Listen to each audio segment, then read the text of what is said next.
just want to pop up today and tell you a little bit about the energies that we are experiencing right now, but also that are going to affect us not only through the rest of the Aquarian season and 2026, but for a very long time, since the generational planets just re-entering different signs, and it takes for them a very long time to move through them. So for example, last time Neptune was in the sign of Aries was 150 years ago. Whatever we're experiencing right now, we start to experience, is going to unfold until 2039. Okay, so brace yourself. We are going for a different journey. Not only us individually are changing in our life, but collectively. You see how the world changing. You see that they're forming something like a one government. Also, everything is changing. Okay, so what is happening right now? Neptune re-entered the sign of Aries. So we already had kind of a preview of what is happening both with Saturn and Neptune moving to the sign of Aries. Basically, look at your life in 2025 from May until October, let's put it that way. That's pretty much a summary of the time of both of these planets being in the sign of Aries. And I'm sure that majority of you will feel like that was a really, really good time when things just was happening for you. You felt energetic. You feel like, the doors are opening, the dreams are happening, you're achieving what you want, or you're on the way to achieve what you want. But then something blocked. It stopped, and we re-enter again Piscean realm of unconsciousness, not understanding what's going on. Everything felt like pretty much blurry, okay? So right now we're re-entering that amazing time that was happening from the end of the spring through the whole summer and a little bit in the fall season. Well, probably like everybody felt good until the eclipses started last year, okay? So the energy right now, what is asking us? We are in the Aquarius season, right?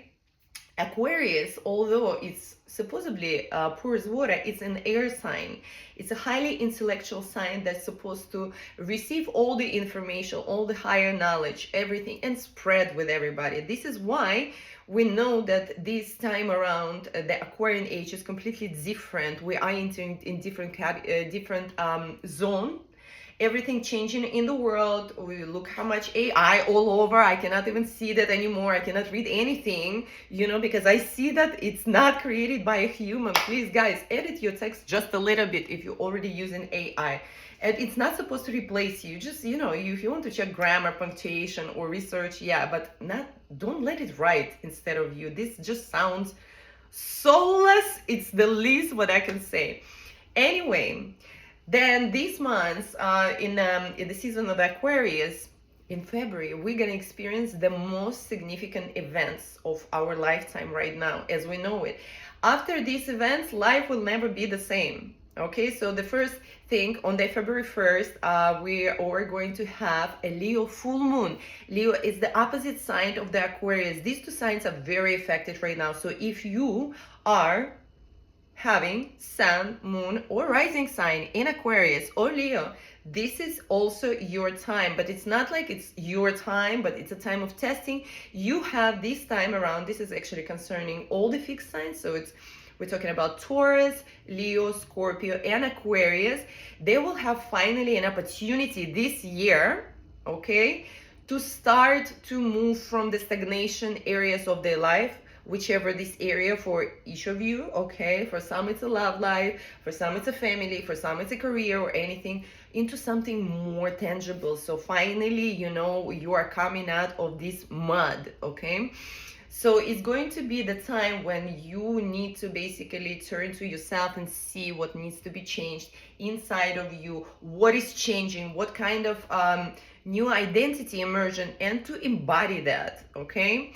Then we have a significant event on February 17th when both of the giants, Neptune and Saturn, are going to have a conjunction at 0 degrees, which is a world point of Aries. This is a reset point because right after that we have February 17th, we have a solar eclipse. Okay, so this is like whatever is happening once we pass this, life will not be the same. Okay, you might feel like I said in my previous post, you might feel a little bit inadequate, suddenly sad, nostalgic. Okay, one day you're like happy, one moment you're happy, the next moment you're like, I want to cry, you know, what about, like, you don't know, you cannot explain. Okay, this is very, very common. This means just a new identity emerging. Okay, and I want to mention for the cardinal signs, which are Aries, Cancer, Libra, and Capricorn, this year it's the time of your life when you finally have to take responsibility and for yourself and find a new approach to your leadership, to who you are in the world. Now, it might seem like, especially with Aries and Capricorn, which are very, very strong signs, they are very decisive, very goal-oriented. They also have to find a new approaches, because sometimes this impulsivity or stubbornness, which is with Capricorn, it's not serving you for good. Okay, for the mutable signs, by the way, this is going to be amazing time, especially if you are Gemini or Sagittarius. Well, actually Virgo and Pisces are finally also experiencing a very great time, because these two planets are moving on from Pisces, so they also free up kind of Virgo energy. So these four mutable signs are going to experience a completely new reality, because they will have finally this energy and movement to finally reach the things that they were trying to reach all these years. Because these signs, they passed for the past 2-3 years like so many lessons, repetition of situations, and no matter how hard they try to differently approach things and to achieve something was always like blocking them. Well, these blocks are finally moved. Okay, so you are having basically a time to change everything. Now, I want to remind you, this year, it's a year in Chinese, right, astrology, of the fire horse. We just finished the year of a wooden snake. Now, take a look at how everything is interconnected, okay? We were in, oh my God, what was the last year? 2025, which is number 9. Now it's 2026, which is number 1. Okay, now wooden snake, what it does, at the end of its cycle, it sheds its skin, it sheds its layers. It's the ending, new identity, new snake, new skin is re-emerging. The same with the number 9. It was the finishing of the cycle. Fiery horse is literally coincides with the Aries energy, where Saturn and Neptune are basically moving, all right? And amazingly, it coincides with the number 1. So you see, everything is about that. How the way that you can connect, the way that you can understand things. That's why I always tell you, learn about symbolism. Not everything is literal. Okay, there is a lot of metaphors and allegories, especially coming from back in the days. So you need to know how to connect things. You see, and then the patterns, it just opens for you. I always say that, like, when I think it's like from the movie Beautiful Mind, I see patterns, I see dead people, I see patterns. Okay, so everyone able to see patterns, I believe so, if you really want them, if you really want to see them. So this year, it's an initiation into something new. And after February 17th, we passing this threshold, basically. And what I want to say, whatever is ending, let it go. People will leave, situations will leave, whatever is happening, all the identity will basically leave you. And it's okay to feel this sadness, but don't try to make it stay. If people left you, let them go. If there is a situation, I don't know, you lost your job, okay, don't run away back to the same job. If something is changing, if your approach or your thoughts about something or someone change, also there is a sign. I want you to pay attention actually to the areas of your life where you feel this uncomfortable things, okay? Or look also at the past few years and see what areas of your life were affected the most, okay? whatever was affected the most, whatever you were passing lessons or uncomfortable situations or the same patterns, this is something that you need to change. And last year it was like very intense because life was just like, well, you have to learn it before 2026. You have to understand. And many people just like really understood it to the point they're like, I will never do it again. Please don't show me these lessons. I understood. So if you still feel about certain areas of your life the same way, it means you did not learn the lessons. For example, if you are in the relationship and you continue experiencing the same feelings that it's something not yours, okay, or you feel unhappy anymore, well, if it's like very prolonged time, guess what? No matter what are your, how to put it, no matter what you try to tell to yourself and explain it, what your excuses like, you know, are, at the end of the day, this is a present matter that's going to continue. If you are, I don't know, continue to talking to someone who's not making you happy, who continue to have some kind of conflicts, crazy ones that driving you insane and putting you down, this is also a sign. Why are you still talking to these people? Don't complain about the people. Why are you still there? And don't try to find excuses. Well, I have to be there. Everyone have choice.